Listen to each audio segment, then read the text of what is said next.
Hi everyone, in front of me I've got Lenovo Tab Plus 11.5 and let me share with you how to activate automatic system updates on this device.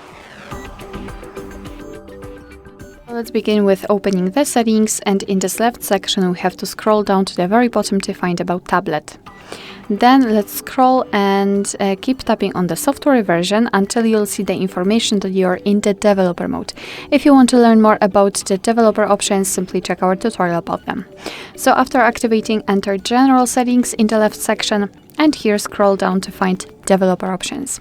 And all we have to do right now is to scroll down just a little bit to find this option, automatic system updates.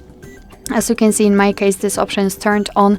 However, if you've got it turned off, simply tap on the switcher, and from now on, since this option is active, your device is allowed to apply the updates whenever it will be restarted. So you do not really have to manually update your device. However, remember about restarting it from time to time, so it will have a chance to download the updates. Alright, so that will be all. Thank you so much for watching. I hope that this video was helpful, and if it was, please hit the subscribe button and leave the thumbs up.